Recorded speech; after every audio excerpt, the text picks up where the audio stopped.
Morning, सुबह बखैर, सलाम programme जागो लाहौर के साथ मैं हूं इस प्रोग्राम की मेजबान सिद्रा मुनीर। उम्मीद है कि आप सब लोग जहां कहीं भी होंगे बिल्कुल ठीक ठाक होंगे। नाज़रीन, कोरोना का जोर क्या टूटा, शहरियों ने तो कमाल ही कर दिया है। कोई मास्क का इस्तेमाल नहीं किया जा रहा, ना ही अफरादी फासले का ख्याल रखा जा रहा है। छोटे बड़े बाजारों में आप देख लें कि किस तरह से खिलाफ वर्जियां की जा रही है। इन्हीं हालात को देखते हुए महकमा सेहत पंजाब की जानिब से कमिश्नर्स और महकमा पुलिस को कोरोना से बचने की एहतियाती तदाबीर पर अमल दरामद करवाने के लिए खत लिख दिया गया है और कोरोना वायरस की दूसरी लहर के खदशे का भी इजहार किया गया है। हालात का जायजा लेने के लिए मुख्तलिफ मकामात पर स्मार्ट सैंपलिंग का आगाज भी कर दिया गया है। मार्केट, सरकारी दफातर, बस टर्मिनल, सरकारी इदारों में नमूना जांच लिए जाएंगे। केसेस अभी भी रिपोर्ट हो रहे हैं और गुज़िश्ता 24 घंटों की बात करें तो 2 मरीज मौत के मुंह में भी जा चुके हैं। खतरा अभी टला नहीं है, तो समझ जाइए कहीं ऐसा ना हो कि कोरोना फिर से जोर पकड़ ले और फिर से हमें लॉकडाउन जैसे मुश्किल हालात और पाबंदियों से गुजरना पड़े। इन खिलाफ वर्जियों के बायस हमारे कौमी रवैयों पर भी एक सवालिया निशान लग रहा है, इसलिए मास्क पहनिए और फासले भी बरकरार रखिए। आगे बढ़ते हैं, कुछ बात करेंगे जी महंगाई के हवाले से। तो आटा चीनी के बाद एलपीजी भी महंगी हो गई है। एलपीजी की कीमत में 5 रुपए इजाफा, फी किलो कीमत 105 रुपए मुकर्रर। गैस का घरेलू सिलेंडर 60 रुपए, जबकि कमर्शियल सिलेंडर की कीमत 230 रुपए तक बढ़ गई है। एलपीजी डिस्ट्रीब्यूटर्स एसोसिएशन का कहना है कि ताफ्तान बॉर्डर्स चंद रोज और बंद रहा तो कीमतें मजीद बढ़ सकती हैं। डिटेल जाहिद आबिद रिपोर्ट में बता दें।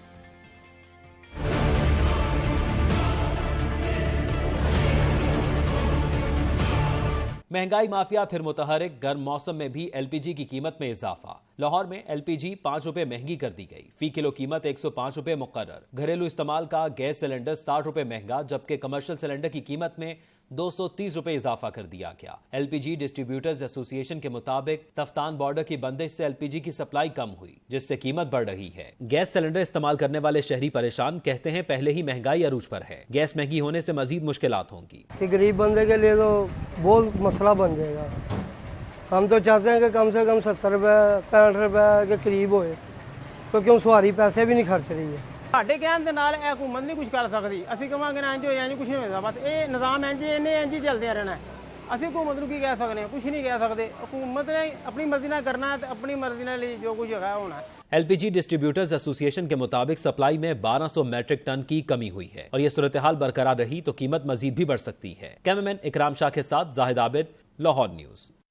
नाज़रीन, रिपोर्ट आपने देखी है, डिटेल्स आपने जान ली है। इसी पे मजीद बात कर लेते हैं। नुमाइंदा लाहौर न्यूज़ जाहिद आबिद हमारे साथ मौजूद है। जाहिद आबिद, बताइएगा कि ये एलपीजी की कीमत में 5 रुपए फिर इजाफा हो गया। अभी तो गर्मी का मौसम है और एलपीजी की कीमतें बढ़ती जा रही हैं।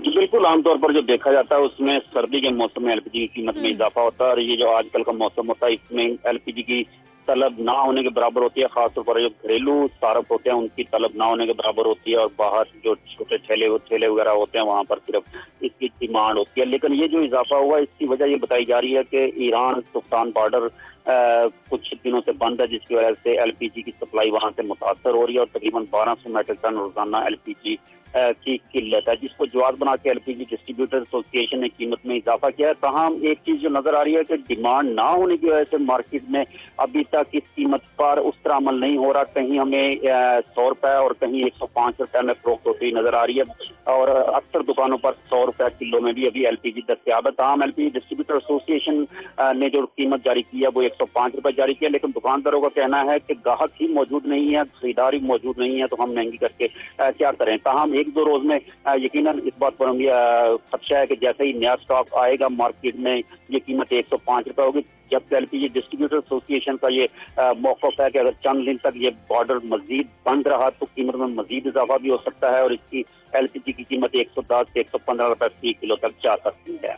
जी ठीक है जाहिद आबिद, हमें ये बताइएगा कि कौन से ऐसे तबके हैं, कौन से शोबे हैं, कौन से ऐसे लोग हैं जो सबसे ज्यादा एलपीजी पर इन्हिसार करते हैं और वो मुतासिर हो रहे हैं।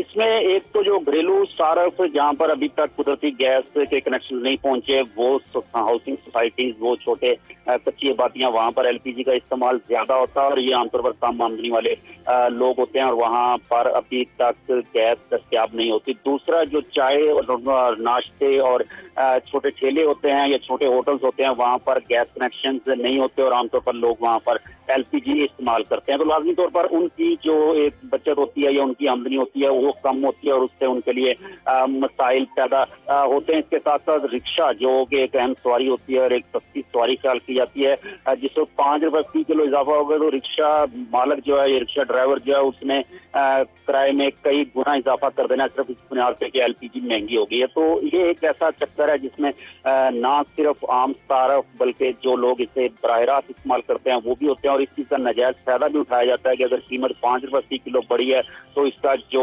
महंगाई का असर आवाम तक पहुंचाया जाता है वो इससे कई गुना ज्यादा पहुंचा। बहुत शुक्रिया जाहिद आबिद, आप हमारे साथ मौजूद रहे और सूरत हाल के हवाले से हमें अपडेट भी कर रहे थे। आगे बढ़ते हैं जी। दूसरी जानिब सब्जियां भी आम आदमी की पहुंच से दूर होने लगी है। सरकारी रेट लिस्ट में 14 सब्जियां मजीद महंगी कर दी गई हैं। इंतजामिया सरकारी निर्खनामे पर अमल दरामद करवाने में मुकम्मल तौर पर नाकाम हो चुकी है, जबकि आवाम की बढ़ती महंगाई पर दुहाइयां जारी हैं। कीमतों को कंट्रोल करने का मुसलसल मुतालबा किया जा रहा है। आगे बढ़ते बात करेंगे कोरोना वायरस की। तो कोरोना वायरस के खदशात कम होते ही खेलों की सरगर्मियां शुरू होने लगी हैं। शहर की सड़कें क्रिकेट मैदान बनने लगी। छुट्टी के रोज मुगलपुरा वर्कशॉप्स रोड पर मनचले क्रिकेट खेलते रहे हैं। सरफराज खान रिपोर्ट में दिखा रहे हैं।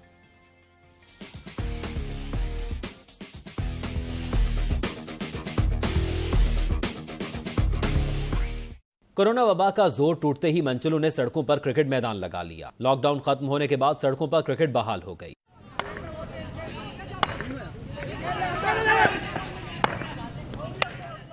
जिला इंतजामिया की जानिब से खेलों की बाकायदा इजाजत नहीं दी गई, लेकिन छुट्टी के रोज मंचले सड़कों पर निकल आए और खूब क्रिकेट खेली। नौजवानों ने मुगलपुरा वर्कशॉप्स रोड पर क्रिकेट का मैदान लगाया।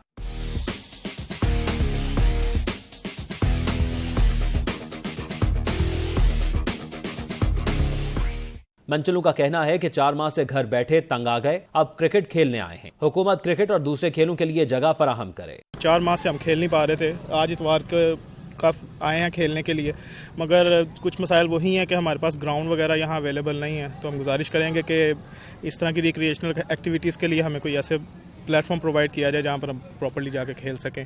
नौजवानों ने शिकवा किया कि ग्राउंड न होने से क्रिकेट खेलने में दुश्वारी का सामना करना पड़ता है। कैमरामैन सलीम गोराया के साथ सरफराज खान, लाहौर न्यूज। नाज़रीन, रिपोर्ट में आपने देखा कि किस तरह से मंचलों ने हमारी रोड्स को ही क्रिकेट के मैदान बना लिया है और यही खदशा है जब आप लोग क्रिकेट खेल रहे हैं उसके बाद ग्रुप्स की सूरत में एक जगह इकट्ठे हो जाते हैं, इसी तरह से कोरोना मजीद फैल सकता है। इसलिए क्रिकेट जरूर खेलिए, जरा अफरादी फासला रखिए। जब आप ग्रुप की सूरत में इकट्ठे होते हैं तो मास्क पहन लीजिए, एंजॉयमेंट भी हो जाएगी, एहतियाती तदाबीर पर अमल दरामद भी हो जाएगा। यहाँ पर वक्त एक शॉर्ट ब्रेक का, हमारे साथ रहिए।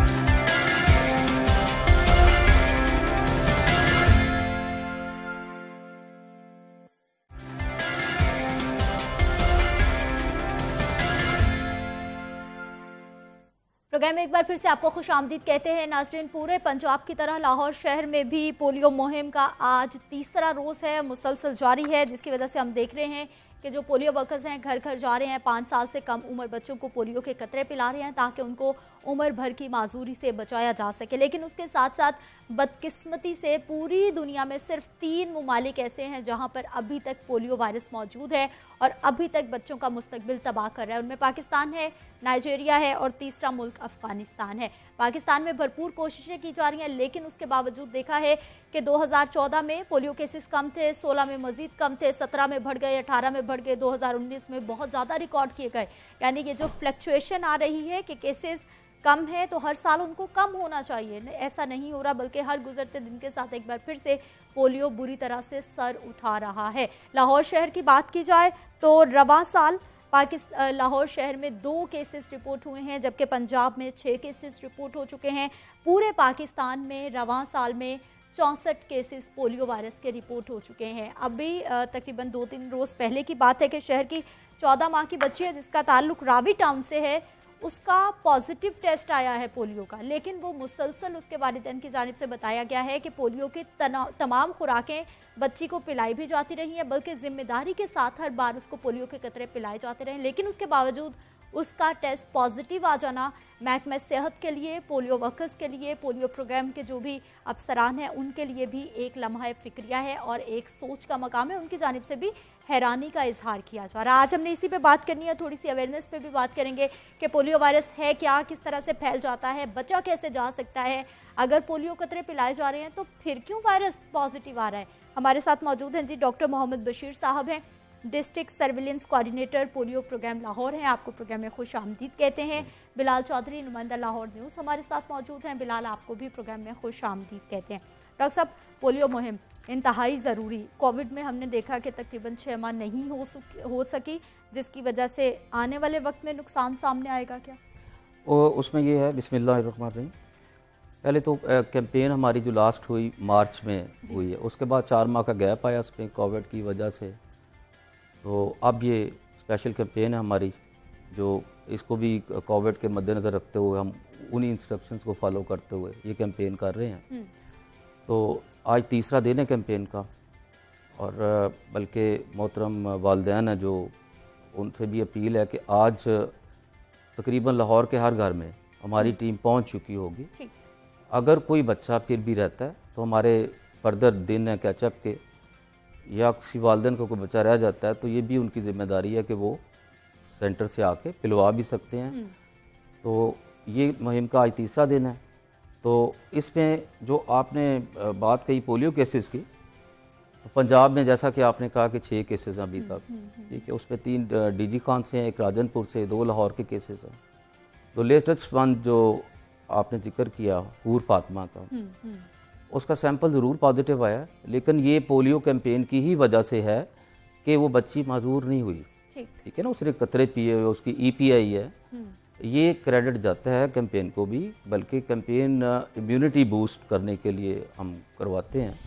और अगर खुदा न खास्ता उसके कतरे ना पिए होते या उसकी EPI ना हुई होती बच्ची की, तो पैरालिसिस के चांसेस थे। तो डॉक्टर साहब, अगर उस बच्ची का टेस्ट पॉजिटिव आ गया है, वो कतरे भी उसे पिलाए जाते रहे हैं, तो क्या वो सेफ है? बेशक टेस्ट पॉजिटिव आ गया है, उस पे या आने वाले वक्त में उसके लिए खतरा मौजूद है? नहीं मैडम, उसमें ये है कि हमने देखना होता है इम्यूनिटी लेवल, ठीक है। ये जो SIAs होते हैं ना, सप्लीमेंट इम्यूनाइजेशन डे, जैसे कि ये है SNID, तो इनका मकसद यही होता है कि हम जो पहली पोलियो की खुराक देते हैं ना बच्चों को, वो है EPI में, जो हमारा EPI का प्रोग्राम है इंजेक्शंस के हवाले से। तो जो पहली खुराक दी जाती है उसके साथ ही पोलियो 0 डोज हम BCG के साथ बच्चे को देते हैं। इस बच्ची का जहाँ तक जिक्र है, इसने वो डोज भी ली हुई है, EPI भी। अच्छा, दूसरा माजूरी की जहाँ तक बात है, देखिए उसमें यह है कि ये कैंपेन की सक्सेसफुल होना ही इस बात का सबूत है कि अगर उसने कतरे ना पिए होते तो माजूरी होनी थी। अब ये है कि ये वायरस ज़रूर गया है, वो कैरियर ज़रूर है बच्ची, लेकिन टेस्ट पॉजिटिव होने से कोई फर्क नहीं पड़ेगा। नहीं, उस पर देखें टेस्ट पॉजिटिव आ गया मीन्स कि वो कैरियर है बच्ची। उस पर देखें एसिम्प्टोमेटिक कैरियर भी होते हैं ना, 95% जो केसेस है वो एसिम्प्टोमेटिक है, उसमें वायरस हो सकता है, लेकिन लाजमी नहीं कि उसको पैरालिसिस हो। पैरालिसिस उन्हीं बच्चों में होगी जिनकी इम्यूनिटी कम होगी या कतरे नहीं पिए होंगे उन्होंने। तो ये सक्सेस है कैंपेन की कि वो बच्ची सेफ है। ठीक, बिलाल, ये 14 साल तलहा की हलाकत का भी तो मामला सामने आया था ना, लाहौर के हवाले से अगर हम बात कर रहे हैं। जी बिल्कुल सिदरा, देखें इसमें हम पोलियो वैक्सीन के हवाले से बात करें, जिसमें डॉक्टर साहब ने बताया कि ये भी एक तरह कुव्वत मुदाफ़ियत का अमल है। ये जो पोलियो वैक्सीनेशन देते हैं, इसका मतलब ये होता है कि जब हम पोलियो की वैक्सीनेशन करते हैं तो उसका एक टाइम पीरियड होता है कि उसके बाद फिर दोबारा इन 5 साल से 5 उम्र के 5 साल से कम उम्र के बच्चों को इनको दे दें, ताकि इन पर वायरस का जो अटैक है वो कारआमद ना हो सके। अब हमें ये देखना है कि अब तमाम ये जो बड़े लोग हैं इनके अंदर भी पोलियो का जो वायरस है वो मौजूद होता है, लेकिन क्योंकि हम लोग फिर इम्यूनिटी सिस्टम बेहतर होता है, मैच्योर होता है, हम पे इस तरह वो अटैक बिल्कुल अटैक नहीं कर सकता। तो हम ये देख रहे हैं कि जिस तरह आपने अपने इंट्रो में भी बताया कि पाकिस्तान के अलावा सिर्फ 2 कंट्रीज रह गई थी, जिसमें नाइजीरिया और अफगानिस्तान है। नाइजीरिया को गुज़िश्ता साल से ऑब्जर्वेशन में रखा जा रहा था, उसको भी क्लियर कर दिया गया है। अफगानिस्तान में कोई केस नहीं आ रहा, अफगानिस्तान भी अब अंडर ऑब्जर्वेशन है और हो सकता है उसको इस साल या अगले साल उसको भी क्लियर कर दिया जाए। पीछे बचता है पाकिस्तान। अब देखें इस पाकिस्तान में पोलियो के हवाले से काफ़ी इश्यूज़ हैं। हमें अब्रॉड जाने के लिए ट्रैवल इस पर बैन भी है कि हम पोलियो सर्टिफिकेट लेके जाएंगे तो जाएंगे, तो इस वजह से हमें बहुत सी डिफिकल्टीज का सामना करना पड़ता है। बहुत सारे ममालिक ने पाबंदी लगा रखी है इस हवाले से। और इसमें इशू बेसिकली ये है कि अभी हम देख रहे हैं कि अभी 14 साल बच्चे को कहा जा रहा था कि इसमें भी पोलियो का जो है कैरियर है वायरस का। तो अब इसमें ये देखिए कि कुछ ऐसे ममालिक भी हैं जहाँ पे उन्होंने ये किया कि हम तो अभी सिर्फ जो कतरे हैं 5 साल से कम उम्र के बच्चों को पिला रहे हैं। होता ये है कि जब ये स्टूल के ज़रिए ये खारिज होता है, फिर वहाँ से ये पानी में खुराक में मिल के फिर अगर किसी दूसरे बच्चे को मुंह के ज़रिए जाता है तो फिर वो इन्फेक्टेड होता है। तो उसमें बेहतर ये है कि अगर हम अभी तक हमारे ये जो महकमा सेहत है, ये जो पोलियो इंसदादी प्रोग्राम वाले हैं, ये सिर्फ छोटे बच्चों पे फोकस करें। 5 साल से कम उम्र। हाँ जी, अभी इनको चाहिए कि हमारी जो माहिरीन सेहत उनसे भी बात हुई तो उनकी जानिब से भी कहा जा रहा था कि ये फिर इनको 2-4 ऐसी मुहिम करानी चाहिए जिसमें कि ये तमाम लोगों को पोलियो के कतरे पिलाएं। उसकी वजह ये है हर उम्र के अफराद को, क्योंकि ये तकरीबन बड़े लोगों में भी ये वायरस मौजूद है। तो जब तक ये वायरस को हम मुकम्मल तौर पे अब हम सबको पिला के इस वायरस को ख़त्म नहीं करेंगे तो वरना ये जो वायरस है ये चलता रहेगा, हम इसको कभी भी कंट्रोल नहीं कर सकते। क्योंकि अभी हो ये रहा है, इसी तरह हम भी देख रहे हैं, आप भी देख रही हैं कि पोलियो मुहिम चल रही है, बस चल रही है, ये कब तक चलती रहेंगी। 2021 पहले हमने टारगेट दिया कि 2020 तक हम इसको एरेडिकेट कर लेंगे, बैन हमारे उठ जाएंगे, बल्कि हम 2018 में भी दावे करते थे, नहीं ख़त्म हो सका। अब आप ये देखें कि 2005 में हमारे पास सिर्फ 30 केसेस थे, उसके बाद ग्रेजुअली केसेस में इजाफा होता जा रहा है। 2016-15 में तकरीबन 300 से जायद हो गए, अब 19 में भी, अब तकरीबन 2020 में ये 65 केस हो गए हैं, पंजाब में 6 आ गए हैं। तो अब हम ये देख रहे हैं कि डे बाय डे केसेस भी इंक्रीज हो रहे हैं, बजाय कि हम इनमें कमी लेके। पहले तो पंजाब में होता ही नहीं था, लाहौर में तो बिल्कुल भी नहीं होता था, नहीं है ना, तसलसल नहीं है, फ्लक्चुएशन बहुत ज्यादा। डॉक्टर साहब मुझे ये बताइएगा कि ये पोलियो जो हम बच्चों को कतरे पिलाए जाते हैं, कितनी देर के लिए बच्चों को इम्यून कर रहे हैं ये कतरे, कितनी देर के बाद हर सूरत उनको अगली डोज मिलनी है? हाँ, उसमें मैडम एटलीस्ट 4 वीक अपार्ट ये हो जाना चाहिए, ठीक है ना। 4 वीक, 1 महीने के बाद हम पिला सकते हैं, जरूर पिला सकते हैं, उसमें किया जा सकता है। अब जैसे बिलाल साहब ने कहा कि हर एक को कतरे पिलाने चाहिए, उसमें जो स्टैटिस्टिकल डाटा है ना, उसमें जो मोस्टली देखा गया उसमें कि अंडर 5 चिल्ड्रन ज़्यादा इफेक्ट होते हैं, इसलिए स्ट्रेस अंडर 5 पे है कि उन्हीं को पिलाना है सबको। बाकी कैरियर तो कोई भी हो सकता है, ठीक है। लेकिन इसमें हमारा मेन जो है ना वो यही है कि हमने देखना ये है कि हम इम्यूनिटी लेवल इतना कर दें बच्चों को कि अगर वो वायरस जाता भी है तो वो अपनी सिम्टम्स ना उसमें कर सके, बच्चा एसिम्प्टोमेटिक रहे। और एसिम्प्टोमेटिक अगर रहता है तो अच्छा, उसमें इसमें क्लियर करने वाली ये बात है, जो पोलियो की वैक्सीन है हमारी, OPV जिसे हम बोलते हैं, इसका एक है IPV इंजेक्शन होता है, एक ये OPV ड्रॉप्स हैं। इंजेक्शन से ये होता है कि ट्रांसमिशन नहीं रुकती, बच्चा सेफ हो जाता है, लेकिन ट्रांसमिशन वो करता रहता है। लेकिन OPV जो कि हम मुंह के रास्ते पिलाते हैं बच्चों को, उसमें यह है कि ये ट्रांसमिशन भी रोकती है। अब उसमें देखना यह है कि जैसे लाहौर जैसा मेगा सिटी है जिसमें बिलाल भाई कह रहे हैं कि 2 केसेस आ गए, हमने ये भी तो देखना है कि लाहौर में कितने लोग कहाँ से हर जगह से आ रहे हैं। लाहौर में ऐसे ही है ना, मतलब मुख्तलिफ ममालिक से भी आ रहे हैं, मुख्तलिफ इजला से भी आ रहे हैं, कहीं से भी आए, लेकिन फिर वो बात तो पाकिस्तान की आ जाती है ना। जब इंटरनेशनली हम बात करते हैं कि सिर्फ पाकिस्तान ही अब रह गया कि जहाँ पे पोलियो केसेस रिपोर्ट हो रहे हैं। बिल्कुल, उसमें एफर्ट्स हैं, गवर्नमेंट कर यही कर सकते हैं ना, लेकिन उसमें कुछ तावन दरकार है, मतलब अवामुन्नास का भी उसमें तावन, कि अगर कोई टीम आती है तो कम से कम अपने बच्चों को जरूर जी बनता है तावन करें। बल्कि यहाँ तक कि अगर कोई टीम नॉक करती है तो उस घर में ना सिर्फ उस घर के बच्चे, बल्कि उस घर में कितने भी अफराद हैं, कोई किराएदार है, कोई छोटा बच्चा छिले का जिसको अक्सर छुपा लिया जाता है, या कोई काम करने आती है, उन सब को वो कहें कि जी ये पिलाएं। अच्छा डॉक्टर साहब, मैंने आपसे सवाल किया था कि कितनी देर के बाद बच्चों को पोलियो के कतरे पिला लेने चाहिए। आपने कहा कि मिनिमम 1 महीने के बाद तो उनको पिलाए जा सकते हैं। जी जी। मैक्सिमम कितना वक्त के बाद तो हर सूरत जरूरी है कि बच्चे को कतरे पिलाएं? वो डिपेंड करता है मैडम जो इसकी सर्कुलेशन पे, वायरस की सर्कुलेशन पे। अब जैसे आप किस फॉर्मूले पे अमल दरामद करते हैं कि 2 महीने बाद, 3 महीने बाद, कितने महीने के बाद कैंपेन होना जरूरी है? हम इंडिकेटर होते हैं कुछ इसके, जिसमें एक सर्वेलेंस सिस्टम हमारा काम कर रहा है हॉस्पिटल लेवल पे। हमारे जितने भी बड़े हॉस्पिटल हैं, टीचिंग हॉस्पिटल है, बल्कि इवन प्राइवेट सेक्टर में भी, उन सब को सेंसिटाइज करना, वो सब सेंसिटाइज हम लोग जा करते हैं। WHO की सपोर्ट हमें साथ, डिस्ट्रिक्ट एडमिनिस्ट्रेशन तो बहरहाल मतलब है ही हर सूरत में, उन डॉक्टर्स को जाकर सेंसिटाइज करना। पहली बात तो ये कि पिक करना AFP केस, जैसे अब तलहा की बात हो रही है, वो शायद मिठा हॉस्पिटल में बच्चा मतलब आया, वहीं पे डॉक्टर सेंसिटाइज थे, उन्होंने उसे AFP केस, अब AFP का ये मतलब नहीं है कि वो पोलियो वाला है, उसकी सिम्टम्स देख के उन्होंने कहा जी कि इसका टेस्ट करवाना ज़रूरी है, ठीक है ना। वो हमारा एक सिस्टम काम कर रहा है। दूसरा हमारा सिस्टम है टेस्टिंग सिस्टम, एनवायरनमेंट सैंपल जो हम सीवेज से लेते हैं। लाहौर में 3 साइट्स हैं, आज सुबह भी हम सैंपल लेके आए हैं मुल्तान रोड से, उसमें देखते हैं हम वायरस सर्कुलेशन। अब अगर हमारे वो नेगेटिव आते हैं सैंपल तो इसको डिले भी कर सकते हैं, ठीक है। उसमें बूस्ट अगर वो मुसलसल आ रहा है तो हमें केस रिस्पॉन्स करना पड़ता है, ठीक है। ये डिपेंड करता है हालात वाक़यात पे। बिलाल, डॉक्टर साहब बता रहे हैं कि सर्विलेंस का निज़ाम है अस्पतालों में, टीचिंग अस्पतालों में और जो गवर्नमेंट के अस्पताल है, किस तरह से मुमकिन है? क्योंकि मैंने इस सिस्टम को इतना फाल नहीं देखा कि मैं जाऊं और मुझे नज़र आ रहा हो कि बाकायदा तौर पे इस चीज़ का भी ख्याल रखा जा रहा हो या फिर रिपोर्ट कर रहे हो। आपके पास क्या खबर है इस हवाले से? देखिए सीधा जिस तरह डॉक्टर साहब बता रहे हैं कि ये लाहौर के 2 से 3 इलाकों से ये जो इन्वायरमेंटल सैंपल है वो लेते हैं, फिर उसके बाद केस रिस्पांस नेगेटिव आता है या पॉजिटिव आता है, फिर वहाँ पे केस रिस्पांस किया जाता है। लेकिन बात तो फिर वो यही आती है कि एक जब तक हम मेगा लेवल पे जाके कैंपेन नहीं करेंगे, तमाम लोगों को नहीं पिलाएंगे वायरस तो एक से दूसरे इलाके में ट्रैवल वायरस क्योंकि हमारे किसी के से भी कंट्रोल से बाहर है, इसको जब हम मखसूस इलाकों से जाके करेंगे तो हमें भी हो सकता है मखसूस इलाकों में बाज़ औक़ात पॉजिटिव आता है, बाज़ औक़ात नहीं आता।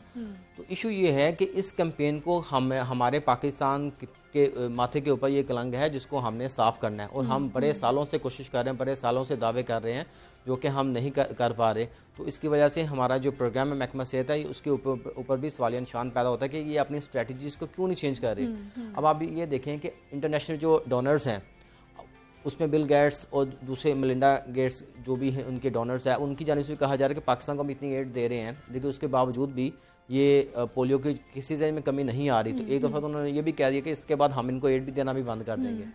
तो इशू ये है कि अब इनको अपनी स्ट्रेटजी में चेंजिंग्स लेके आनी है कि किस तरह लाहौर में, अब देखिए इनके पास जो बात करें मैन पावर की उसकी भी कमी है, प्रॉपर इनके पास वो जिसमें पोलियो वैक्सीन स्टोर करते हैं जो डिब्बे हैं, प्रॉपर एक कंटेनर होता है, कंटेनर हाँ। वो भी इनके पास। अब देखिए पोलियो वैक्सीन की अपनी क्रेडिबिलिटी का इशू भी आ रहा है, वो इस सेंस में आ रहा है कि बच्ची ने भी ऑलरेडी पॉजिटिव हो गया, वैक्सीनेशन की है, वो भी पॉजिटिव है। अब डॉक्टर साहब ये तमाम मसाइल हैं, क्या लगता है कि ये मसाइल हैं, इनको कंट्रोल करने की जरूरत है या फिर ठीक है मामला? नहीं, मामला ठीक है, इस तरह नहीं है कि किसी चीज़ की कमी है, मैन पावर की कोई कमी नहीं है। हमारे पास कंटीजेंसी स्टाफ है, पोलियो के लिए स्पेशल भर्ती अभी मतलब 700 के करीब हमने सिर्फ पोलियो के लिए, वो अभी न्यू इलेक्शन हुई है टेम्परेरी 89 डेज के, उनको एक्सटेंड भी किया जा सकता है। उसके अलावा डिफरेंट स्ट्रेटजीज जो आप कह रहे हैं ना, उस पर होता है अमल दरामद। अब ट्रांजिट साइट है जितनी भी हमारी, जितने भी बाहर से लोग आ रहे हैं बसों के जरिए या इस तरह, उन अड्डों पे भी हमारी टीमें मुसलसल काम करेंगी। तो सर लाहौर में अभी टारगेट क्या है कि कितने बच्चों को पिलाए जाएंगे पोलियो के कतरे लाहौर में, पंजाब में, या फिर टीम्स कितनी हैं, कितने वर्कर्स हैं? मैं लाहौर की बात करूं, लाहौर का टारगेट तकरीबन हमारा 19 लाख है, ठीक है जी, 1 करोड़ 20 लाख आबादी, लेकिन हमने अंडर 5 टारगेट जो है ना 19 लाख के करीब है। हमारी 5300 के करीब मोबाइल टीम्स हैं, जिनमें आगे डिफ्रेंशिएटेड मोबाइल टीम अलहदा है हमारी और फिक्स टीम अलहदा जो कि बैठती हैं, और रोमिंग टीम जो बाजारों में मतलब लाहौर के कोई इलाके हैं खास जिनको स्पेशल टारगेट किया जा रहा हो कि यहाँ पर कोई सैम्पलिंग पॉजिटिव आ रही है और यहाँ के बच्चों को जरूर कतरे पिलाए जाए? देखिए, जब सैंपल पॉजिटिव आता है तो हमारे लिए तो पूरा शहर ही टारगेट होता है ना, उसमें हर बच्चा, देखिए मूवमेंट इतनी है लाहौर में कि अब एक सांदे से बच्चा है उसने कैंट भी चले जाना है, मतलब वो तो हमारे लिए तो हर अंडर 5 बच्चा है जो वो हमारा टारगेट है। और हमारा टारगेट ये है कि कोई बच्चा मिस ना हो, रह ना जाए किसी तरीके से। उसमें फिर वही बात मैं करूँगा कि लोग भी तावन करते भी हैं, मतलब लोगों का भी कुछ बनता है कि अपने जितने भी हैं उनको पिलाएं, ज़रूर पिलाएं। और जब तक ये इम्यूनिटी लेवल हमारा बेहतर नहीं होगा, ये वायरस कैसे, इसको ख़त्म करने का एक ही तरीका है कि हर बार हर बच्चा वैक्सीनेट हो, ठीक। करवाया जाए उसे, और वो हो रहा है। हम अपना टारगेट भी अचीव करते हैं। ठीक है, बहुत शुक्रिया doctor Mohammed Thank you. Bashir साहब प्रोग्राम में शामिल होने के लिए। बिलाल चौधरी आपका भी बहुत शुक्रिया। पोलियो कैंपेन तो जारी है, लेकिन आपसे मुझे यही कहना है, क्योंकि जब भी मैं पोलियो पे बात करती हूँ तो ज़रूर कहती हूँ कि आपका ताउन बहुत ज़रूरी है। ये जो वर्कर्स इतनी गर्मी में आपके घर का गेट नॉक करते हैं आके, ये आपके बच्चों के लिए करते हैं कि उनको सेहतमंद बनाया जा सके। इसलिए बाहर गर्मी बहुत ज़्यादा है, ज़रा जल्दी दरवाज़ा खोलिए और उनके साथ बिल्कुल भी रेजिस्टेंस ना कीजिए। आसपास जो बच्चे रह गए हैं उनकी भी मदद कीजिए, उनको भी पोलियो के कतरे पिलाइए। मुझे यहाँ पर वक्त है एक शॉर्ट ब्रेक का, हमारे साथ रहिए।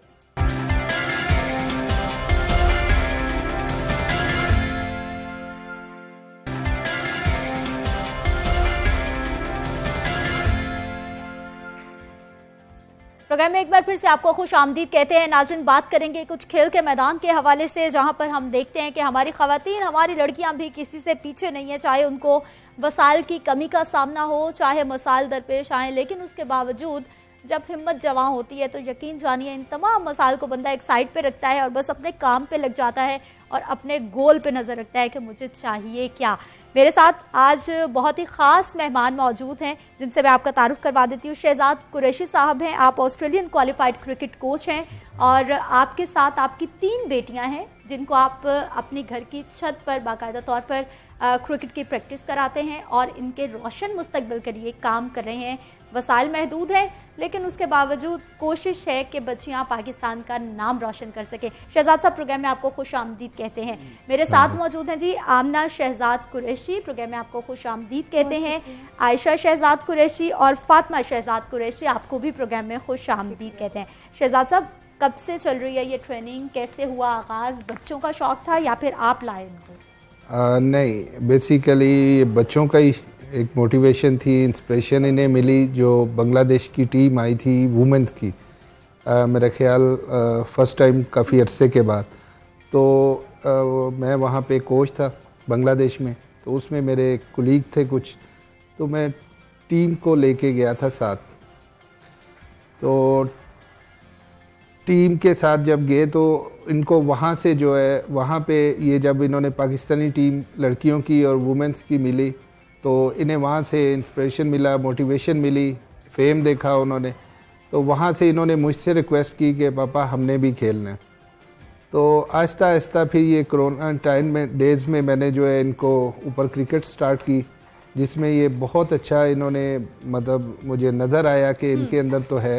हालांकि मुझे वो ये नहीं था, मैं बेटे को ही देख रहा था कि जिस तरह भी, लेकिन एक मोटिवेशन इन्हें जो है वो मिली। इन्होंने जो ज़्यादा मुझसे कहा कि आप इन्हें जो है ना पापा हमें सिखाएं, हमने अपने मुल्क का जो है ना नाम रोशन करना है। इंशाल्लाह जी। आमना, कब से खेल रही हैं, कितने साल हो गए? मैंने रिसेंटली स्टार्ट किया था। अच्छा। अभी मैं काफ़ी बीमार थी, तो PSL के बाद जब वुमेंस टीम से मिले थे हम लोग, तो वहाँ से सना मीर ने काफ़ी ज़्यादा मतलब सपोर्ट किया और बहुत ज़्यादा उनकी रिस्पेक्ट, उनकी फेम देख के शौक़ पड़ा, तो वहीं से स्टार्ट किया फिर। अच्छा, तो अभी अच्छा खेल लेते हो, दिल चाहता खेलने को या फिर बहनों को या फिर अब्बा को देख के कि नहीं चलो प्रैक्टिस कर ही लेते हैं? नहीं, अब शौक़ आ गया बहुत ज़्यादा। पहले तो कभी सोचा भी नहीं था, देखते थे क्योंकि बचपन से माहौल इस तरह का है, पापा टूर्स पे लेके जाते थे, तो वो वही देख के माहौल में, लेकिन ये नहीं सोचा था कि हम कभी मतलब खुद भी खेलेंगे। अच्छा आयशा, हमें ये बताइए कि आप कब से खेल रहे हो?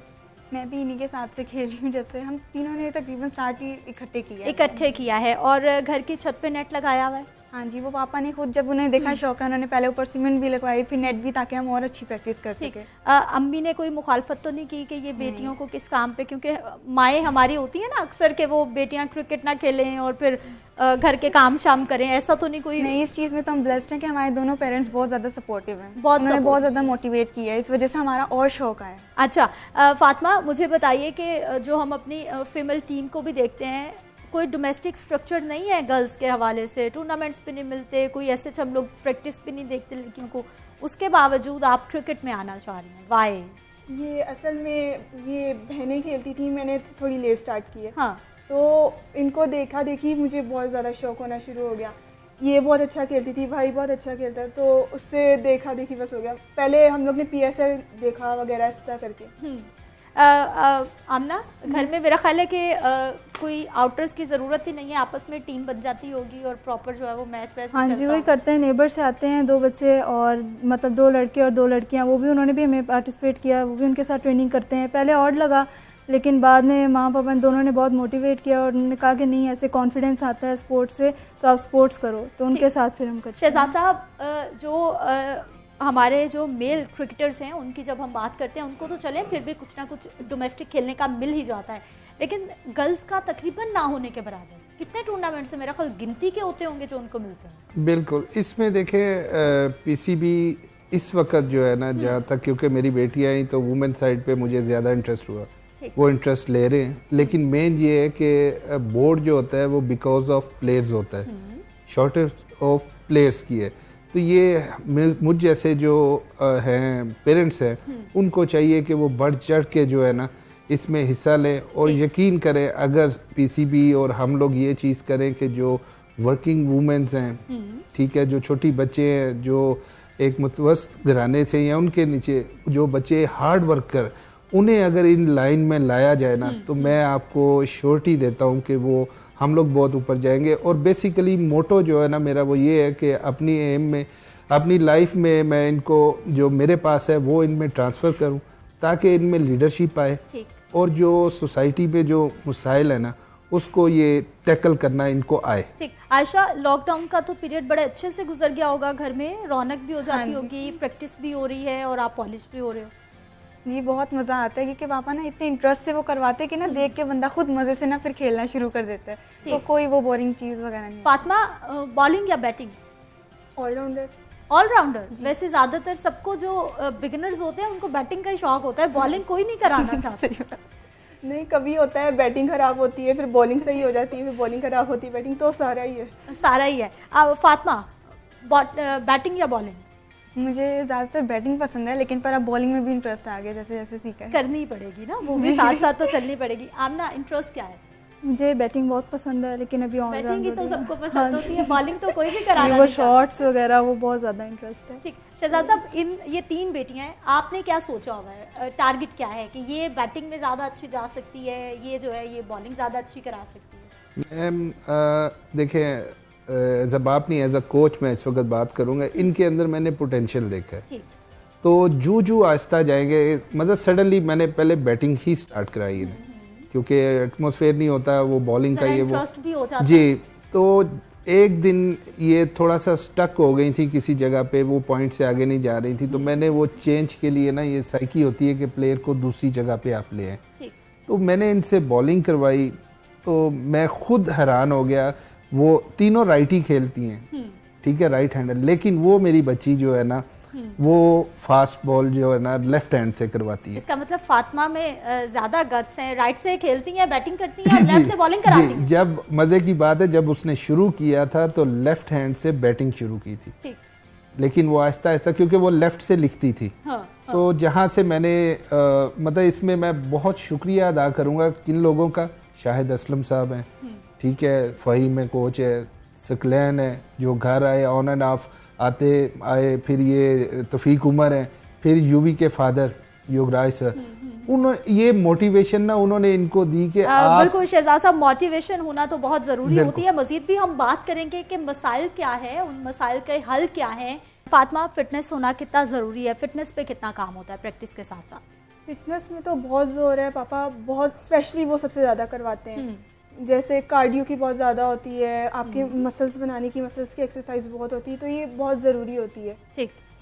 कितना टाइम लेते हो हर रोज़ ट्रेनिंग के लिए, कि इस टाइम पे फिक्स है टाइम या फिर कोई ऊपर नीचे भी होता है? वैसे फिक्स है, हाँ, लेकिन कभी कभार चेंज हो जाते हैं, जैसे कोई इंपॉर्टेंट काम हो वगैरह। हम लोग सुबह जो है ना 1 आवर हम लोग फिजिकल ट्रेनिंग करते हैं, और उसके बाद जो है ना शाम को 4 आवर्स जो है ना हम लोग फिर वो क्रिकेट की टेक्निक्स वगैरह में उसमें ट्रेनिंग करते हैं। अच्छा, तो अभी तो आप लोगों का कोई एजुकेशन का जो सिस्टम है वो तो स्टक हुआ है ना, कोरोना की वजह से, तो बहुत आसानी है, तो जब स्टडी भी होगी, कॉलेज भी होगा, फिर कैसे मैनेज करोगे? फिर तो मैनेज करना पड़ेगा, फिर स्टडी का अलग टाइम बनाएंगे, फिर तो जाहिर सी बात है हार्ड वर्क फिर उसके लिए फिर चाहिए होगा। ठीक है आमना, क्या कॉम्प्रोमाइज करते हो कुछ खाने पीने में, कहीं जाने में, कहीं या कुछ कॉम्प्रोमाइज नहीं करना? कोचेस देखते हैं तो कहते हैं फास्ट फूड जरा आप कम करें, तो उस पर काफी कर रहे हैं, बाकी है कि घर का खाना ही खाते हैं। घर का खाना खाते हो, ठीक है। कुछ एक्टिविटीज हैं ऐसी जिनको कॉम्प्रोमाइज करना पड़ता है कि नहीं भाई अभी मेहनत नहीं, ऑनलाइन क्लासेस मेरी तो हो रही है तो वो लेती हूँ बस, बाकी है कि ट्रेनिंग में मजा आता है, तो वही फिर जो बोरियत होती थी पहले, टाइम नहीं गुजरता था, तो वो भी बहुत मजा आता है खेलने में। ठीक, शहजाद साहब एम क्या है आपका, टारगेट क्या है? बच्चों से मैं बाद में पूछती हूँ। मेरा टारगेट ये है कि ये एक ब्रेव वुमेन बने, लड़कियां बने, स्पोर्ट्स के लिए सर्व करें। पाकिस्तान नेशनल तो जाहिर बात है एक ड्रीम होता है, लेकिन एक तारा जो हमारे लिए होता है ना सीने पे परचम लगाना, वो इन बच्चों के मैं सीने पाकिस्तानी पे कलर, बिल्कुल आप यस, वो मेरा एम है। साथ पढ़ाई करें और कहीं पे भी जो है ना दब के ज़िंदगी नहीं गुजारनी, बस बोल्ड रहें, लाइफ को एंजॉय करें। जितनी देर हम लोग जिंदा हैं हम इन्हें जो दे सकते हैं वो देंगे इंशाल्लाह। आमना, गोल क्या है? सबसे ज्यादा आपको कौन क्रिकेटर पसंद है, मेल या फीमेल, जिसको देख के लगता है कि नहीं भाई मुझे भी यहाँ पर पहुँचना है? मुझे मेल में बाबर आजम और फीमेल में सना मीर। ठीक है, सना मीर और उनके बाद डियाना बेग। तो सना मीर ने तो बहुत ज़्यादा सपोर्ट किया उनका, वही मैंने आपको बताया, जैसे कि रिस्पेक्ट और फेम देख के बहुत ज़्यादा शौक हुआ। तो जिस तरह से उन्होंने इतने अखलाक के साथ हमसे मिली थी वो, और ऑटोग्राफ वगैरह दिए, तो वहाँ से बहुत शौक चढ़ा था। और बाबर आजम घर भी आए थे तो उस वक्त 19 के थे, अंडर 19 के प्लेयर, तो उस वक्त इतना पता नहीं था, लेकिन अब पता चला तो वो और ज़्यादा शौक हो रहा है, और ज़्यादा शौक हो गया है। आयशा, ये बैट भी है आपके पास, इसके ऊपर काफ़ी सारे प्लेयर्स के मुझे सिग्नेचर नज़र आ रहे हैं, ये किस किस के? ये बैट है किसका, स्पेशल है बहुत? हाँ जी, ये स्पेशल है, ये पापा ने मतलब कि स्पेशली बनवाया था, तो सिर्फ सारी बांग्लादेश की टीम के जो ना सारों के सिग्नेचर्स हैं। सबके सिग्नेचर्स हैं, अच्छा। सबके बैट अलग अलग होते हैं, सब अपने अपने तौर पे उसको करते हो, या फिर एक दूसरे की चीज़ें इस्तेमाल करने की भी इजाज़त होती है? नहीं, शुरू में हमारा था कि वो एक ही इस्तेमाल कर रहे थे सारे, आहिस्ता आहिस्ता फिर पापा ने अलग अलग ला के दिया ताकि अपना हो, फिर वो ज़्यादा ईजी हो जाता है। ठीक, आपका क्या गोल क्या है? मेरा गोल पाकिस्तान को रिप्रेजेंट करना है। पाकिस्तान को रिप्रेजेंट करना। और फातिमा का? पाकिस्तान को तो रिप्रेजेंट करना है ही ना, अब उससे आगे की ज़रा सोचते हैं, कोई बड़ा गोल हम सेट करते हैं कि हमें ये चाहिए। मेरा तो ये है कि मैं एक अच्छी बैट्समैन, बहुत अच्छी बन जाऊं, और फास्ट बॉलर लेफ्ट में। वो पापा को बहुत शौक है कि हम चारों में ना कोई एक फास्ट बॉलर बने। अच्छा, फास्ट बॉलर तो बनना है, आपने कहा इसी बैटिंग भी अच्छी करनी है, छक्के चौके उड़ाने वाली, बूम बूम आफरीदी वाली बैटिंग करनी है, या फिर रन्स वाली के संभल के खेलना है लेकिन रन्स करने हैं? शायद अफरीदी जैसी करनी है।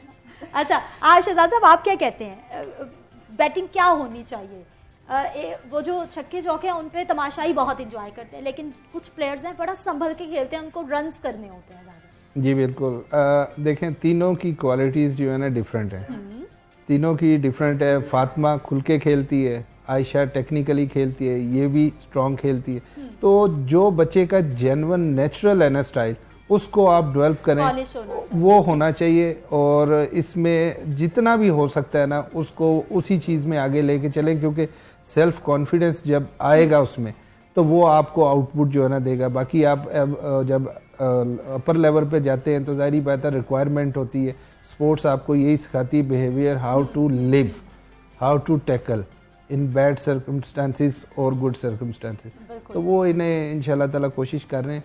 बाकी मैं एक चीज़ का शुक्रिया अदा करूंगा जिन्होंने सपोर्ट किया। देखें, जब आप आते हैं अल्लाह का नाम लेके तो उसमें बहुत से लोग आपको सपोर्ट करते हैं, स्पोर्ट्स वाले हैं, स्पोर्ट्स जैसे बैट वाले हैं, तो ये चीज़ की आप फिक्र ना करें। पेरेंट्स से मेरी यही रिक्वेस्ट है कि काइंडली आप वो शुरू कराएं। देखें, बहुत ज़्यादा प्रॉब्लम थी, मुझे खुद थी कि भी एटमॉस्फेयर है, लेकिन आप खुद चेक करें, मैंने घर में क्यों एकेडमी का एक बनाया सिनेरियो कि बच्चियां वहाँ पे घर जैसा आके तो वो जो है वो आमना, देखने कितनी सारी लड़कियां आपको देख रही हैं और एडमायर कर रही हैं कि हमारे भी बाबा ऐसे होते हैं, हमें भी आगे लेके चलते हैं, हमें भी मर्जी से करने देते हैं, उनको क्या पैगाम देंगी? चंद सेकंड से आपके पास। काफ़ी ज़्यादा लड़कियां देखती हैं, बहुत ज़्यादा सपोर्टिव भी हैं, बहुत सपोर्ट करती हैं कि नहीं तुम इंटरनेशनल पे आओ, मैं आऊँगी तुम्हारा मैच देखने। उनकी भी ख्वाहिशात थी पर उनके पेरेंट्स सपोर्ट नहीं करते। आयशा, क्या कहेंगी देखने वालों का? मैं कहना चाहूँगी कि वो जो करना चाहते हैं वो खुल के करें। ठीक है, फातिमा क्या कहेंगी? मैं भी सेम कहना चाहूँगी, लेकिन मैं ये कहना चाहूँगी जो आप चाहते हो ना एक बार आप ठान लो, वो आप बन सकते हो। ठीक है, बहुत शुक्रिया फातिमा, आयशा, आमना, शहजाद कुरैशी साहब प्रोग्राम में शामिल होने के लिए। मैं आप सबको बेस्ट ऑफ लक कहती हूँ। अल्लाह करे कि आपकी जितनी भी मेहनतें हैं वो एक दिन ज़रूर रंग ले आएँ और ये स्टार्स मेरे इसी प्रोग्राम में मेरे साथ मौजूद हों और पाकिस्तान कलर के साथ मौजूद हों। मुझे आपने इजाज़त देनी है, इंशाल्लाह कल सुबह फिर से मुलाकात होगी। अपना ख्याल रखें, अल्लाह निगहबान।